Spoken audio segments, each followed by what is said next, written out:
School শুধু অঙ্ক শেখাচ্ছে না, হিসেবে হতেও শেখাচ্ছে। আরামবাগের গোপীনাথপুর প্রাইমারি স্কুলে স্টুডেন্টস ব্যাংক। সরকারি স্কুলে 8 বছর ধরে চলছে পড়ুয়াদের ব্যাংক।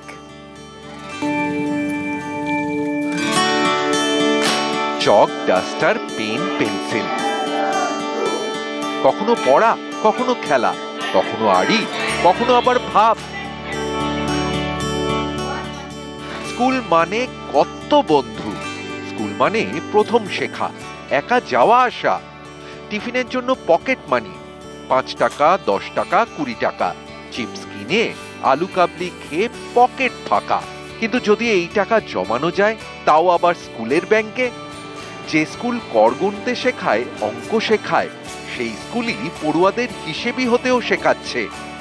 স্কুল পড়ুয়াদের সাশ্রয় করে তুলতে আরামবাগের প্রাইমারি স্কুলে চালু স্টুডেন্টস ব্যাংক, সরকারি স্কুলে পড়ুয়াদের ব্যাংক।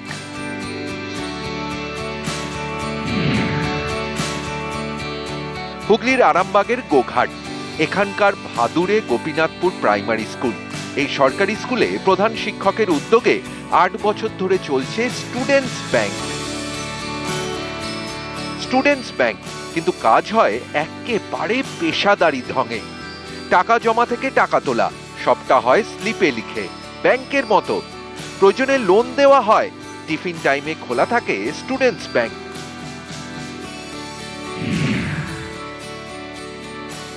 এই দেখুন, ক্যাশিয়ার সব হিসেব রাখছে। গোপীনাথপুর স্টুডেন্টস ব্যাংকের ক্যাশিয়ারের নাম ইশিকা রায়, ক্লাস 1-এ পড়ে। আমি এখানে স্লিপ মিলিয়ে দেখি, স্ট্যাম্প মারি, সই করি, তারপর বইয়ে লিখি এবং রেজিস্টারে তুলি। শেষে হিসাব করে যত টাকা হলো সেইটা বাক্সে ঢুকিয়ে রাখি। স্টুডেন্টস ব্যাংকে জমানো টাকা দিয়ে বই, খাতা, পেন, পেন্সিল কেনা যাবে। এর জন্য স্কুলেই রয়েছে স্টেশনারি সেকশন। এখান থেকে পড়াশোনার জিনিস কিনলে কিছু টাকা স্টুডেন্টস ব্যাংকে ঢোকে। স্টুডেন্টদের যা কিছু তাকে লাগে সেগুলো এখানে আছে। এখানে খাতা কেনা হয়, পেন কেনা হয়, পেন্সিল কেনা হয়, রং পেন্সিল কেনা হয়, আর এখানে সমস্ত কিছুই আছে। ব্যাংকে গিয়ে দেখি অনেকেই ফর্ম ফিল আপ করতে পারে না, প্রচুর হেল্প চাইতেন অনেকে। তো তখন মাথায় আসে যে আমার স্কুলের ছাত্রছাত্রীদের যদি আমি এখন থেকেই তৈরি করতে পারি, যাতে ভবিষ্যতে ওরা কারো সাহায্য ছাড়াই যে ব্যাংকের ফর্ম ফিল আপ করতে পারে বা ব্যাংকের প্রতি ভীতিটা কাটে। দোকানের যে খাবার প্রচুর পরিমাণে খায়, তাহলে সেটা যখন সঞ্চয় করবে, সঞ্চয়ের প্রতি নেশাটা আস্তে আস্তে বাড়বে, যাতে ছেলেরা একদম পুরোপুরি অভ্যস্ত হতে পারে ব্যাংক কীভাবে কাজ করে। আমি চেষ্টা করেছি আমার মতোই। 2 টাকা 1 টাকা চেয়ে যে ফাস্টফুডটা খেয়ে অনেক সময় শরীর অসুস্থ হয়ে যায়। এখন কি ঘরে যদি 2 টাকা 1 টাকাও পায়, কি করবি না, আমাকে স্কুলে জমা দিতে হবে। তার থেকে তারা শিখছে সঞ্চয় পয়সা কিভাবে সঞ্চয় করতে হয়। স্কুলের এই অভিনব উদ্যোগ কিন্তু মহকুমা জুড়ে এই মুহূর্তে চর্চার বিষয়। হুগলির গোঘাট থেকে শুভদীপ ঘোষ, নিউজ 18 বাংলা।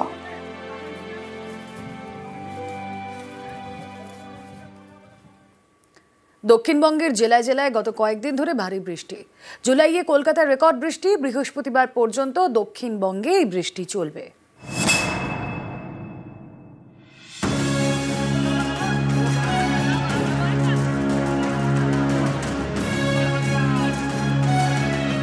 উত্তর 24 পরগনার বনগাঁ, এখানকার গোপালনগরের কামদেবপুরে জমা জলে ভোগান্তি।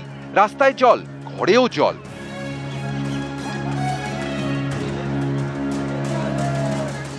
উত্তর 24 পরগনার জেলা পরিষদের সভাধিপতিকে ফোন করে পরিস্থিতির খোঁজ নেন মুখ্যমন্ত্রী।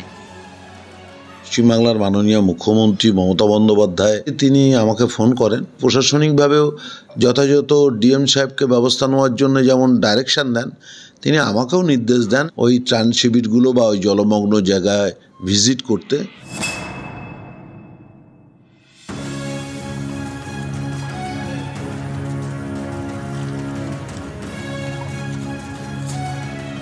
লাগাতার বৃষ্টি, এর জেরে নদিয়ায় ফসল চাষে ক্ষতি। নানা জায়গায় চাষের জমিতে বৃষ্টির জমা জল। আমার ভালোই ক্ষতি হয়েছে। কলা বাগান ছিল, তারপরে অন্য ফসল ছিল, পটল মটল এটা ওটা ছিল, সব এখন জলে। প্রচণ্ড বর্ষা, সমস্ত সবজির জমি শেষ হয়ে গেছে, কলা বাগান শেষ হয়ে গেছে, পাটে তেমন ফলন নেই, পরিস্থিতি খুবই ভয়াবহের মধ্যে দিয়ে চলছে।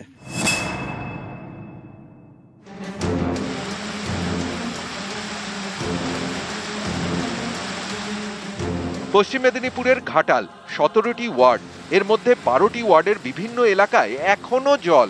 এই জল পেরিয়ে স্কুলে যাতায়াত পড়ুয়াদের।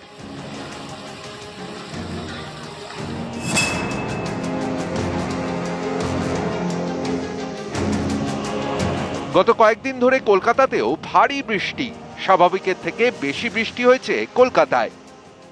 এবার আমাদের কলকাতাতে জুলাই মাসে বৃষ্টিপাত এবার অনেকটাই বেশি হয়েছে। গত 4-5 বছর যদি দেখি আমরা, এই পরিমাণ বৃষ্টিপাত হয়নি। জুলাই মাসে কলকাতায় 362 মিলিমিটার বৃষ্টি হওয়ার কথা, কিন্তু হয়েছে প্রায় 594 মিলিমিটার, যা স্বাভাবিকের থেকে 64% বেশি। উত্তরবঙ্গের তুলনায় দক্ষিণবঙ্গে বৃষ্টির পরিমাণ বেশি। এ নিয়ে কলকাতা, বীরভূম, মুর্শিদাবাদ, পূর্ব বর্ধমান, 2 মেদিনীপুর, 2 24 পরগনা, হুগলি, হাওড়া জেলাকে সতর্ক করেছে প্রশাসন।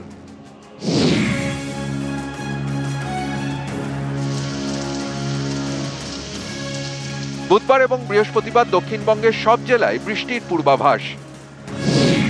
বুধবার ভারী বৃষ্টির সম্ভাবনা রয়েছে উত্তর 24 পরগনা, দক্ষিণ 24 পরগনা, পূর্ব বর্ধমান, পশ্চিম বর্ধমান, পূর্ব মেদিনীপুর এবং পশ্চিম মেদিনীপুরে। বৃহস্পতিবার দক্ষিণবঙ্গের জেলাগুলিতে বৃষ্টি কমবে।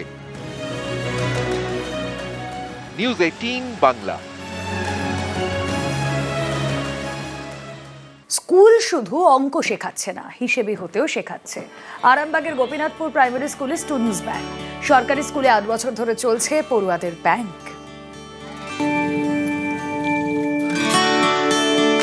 চক, ডাস্টার, পেন, পেন্সিল, কখনো পড়া, কখনো খেলা, কখনো আড়ি, কখনো আবার ভাব।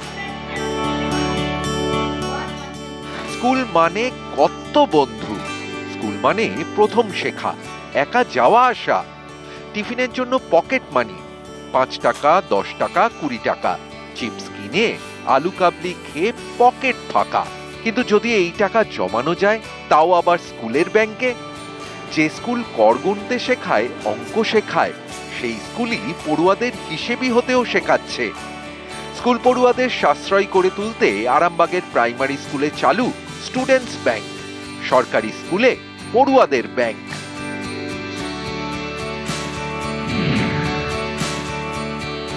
হুগলির আরামবাগের গোঘাট, এখানকার ভাদুরে গোপীনাথপুর প্রাইমারি স্কুল। এই সরকারি স্কুলে প্রধান শিক্ষকের উদ্যোগে 8 বছর ধরে চলছে স্টুডেন্টস ব্যাংক।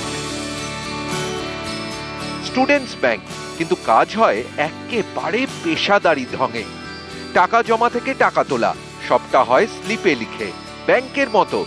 প্রয়োজনে লোন দেওয়া হয়। টিফিন টাইমে খোলা থাকে স্টুডেন্টস ব্যাংক।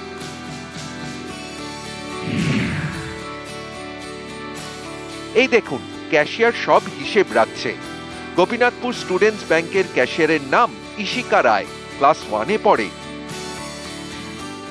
আমি এখানে স্লিপ মিলিয়ে দেখি, স্ট্যাম্প মারি, সই করি, তারপর বইয়ে লিখি এবং রেজিস্টারে তুলি। শেষে হিসাব করে যত টাকা হলো সেইটা বাক্সে ঢুকিয়ে রাখি। স্টুডেন্টস ব্যাংকে জমানো টাকা দিয়ে বই, খাতা, পেন, পেন্সিল কেনা যাবে। এর জন্য স্কুলেই রয়েছে স্টেশনারি সেকশন। এখান থেকে পড়াশোনার জিনিস কিনলে কিছু টাকা স্টুডেন্টস ব্যাংকে ঢোকে। স্টুডেন্টদের যা কিছু লাগে সেগুলো এখানে আছে। এখানে খাতা কেনা হয়, পেন কেনা হয়, পেন্সিল কেনা হয়, রং পেন্সিল কেনা হয়, আর এখানে সমস্ত কিছুই আছে। ব্যাংকে গিয়ে দেখি অনেকেই ফর্ম ফিল আপ করতে পারে না, প্রচুর হেল্প চাইতেন অনেকে। তো তখন মাথায় আসে যে আমার স্কুলের ছাত্রছাত্রীদের যদি আমি এখন থেকেই তৈরি করতে পারি, যাতে ভবিষ্যতে ওরা কারো সাহায্য ছাড়াই যে ব্যাংকের ফর্ম ফিল আপ করতে পারে বা ব্যাংকের প্রতি ভীতিটা কাটে। দোকানের যে খাবার প্রচুর পরিমাণে খায়, তাহলে সেটা যখন সঞ্চয় করবে, সঞ্চয়ের প্রতি নেশাটা আস্তে আস্তে বাড়বে, যাতে ছেলেরা একদম পুরোপুরি অভ্যস্ত হতে পারে ব্যাংক কিভাবে কাজ করে। আমি চেষ্টা করেছি আমার মতোই। 2 টাকা 1 টাকা চেয়ে যে ফাস্টফুডটা খেয়ে অনেক সময় শরীর অসুস্থ হয়ে যায়।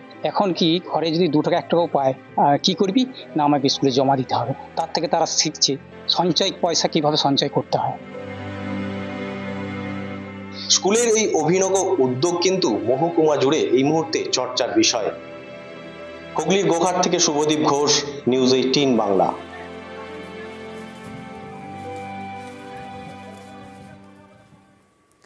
দক্ষিণবঙ্গের জেলায় জেলায় গত কয়েকদিন ধরে ভারী বৃষ্টি। জুলাইয়ে কলকাতার রেকর্ড বৃষ্টি। বৃহস্পতিবার পর্যন্ত দক্ষিণবঙ্গে এই বৃষ্টি চলবে।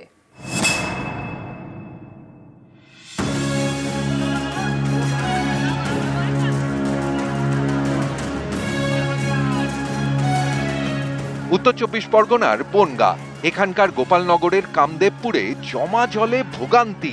রাস্তায় জল, ঘরেও জল।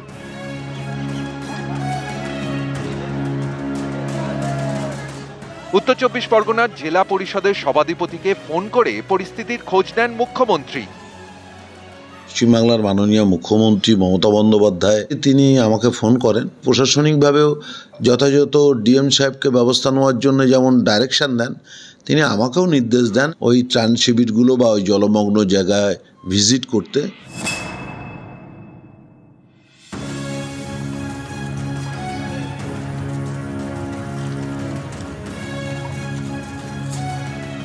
লাগাতার বৃষ্টি, এর জেরে নদিয়ায় ফসল চাষে ক্ষতি।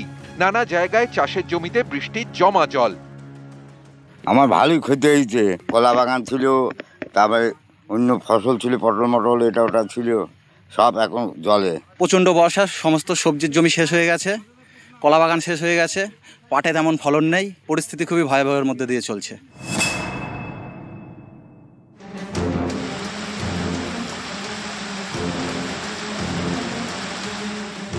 পশ্চিম মেদিনীপুরের ঘাটাল 17টি ওয়ার্ড, এর মধ্যে 12টি ওয়ার্ডের বিভিন্ন এলাকায় এখনো জল। এই জল পেরিয়ে স্কুলে যাতায়াত পড়ুয়াদের।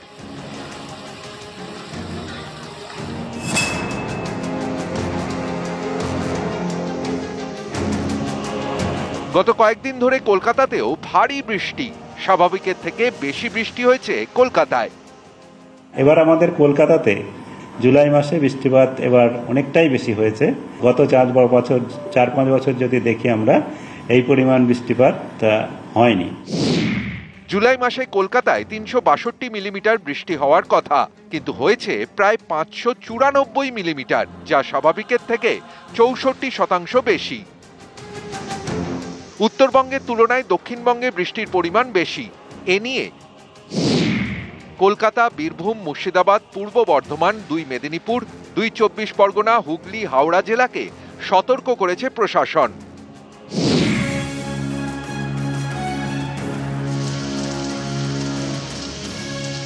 বুধবার এবং বৃহস্পতিবার দক্ষিণবঙ্গের সব জেলায় বৃষ্টির পূর্বাভাস। বুধবার ভারী বৃষ্টির সম্ভাবনা রয়েছে উত্তর 24 পরগনা, দক্ষিণ 24 পরগনা, পূর্ব বর্ধমান, পশ্চিম বর্ধমান, পূর্ব মেদিনীপুর এবং পশ্চিম মেদিনীপুরে। বৃহস্পতিবার দক্ষিণবঙ্গের জেলাগুলিতে বৃষ্টি কমবে। নিউজ 18 বাংলা।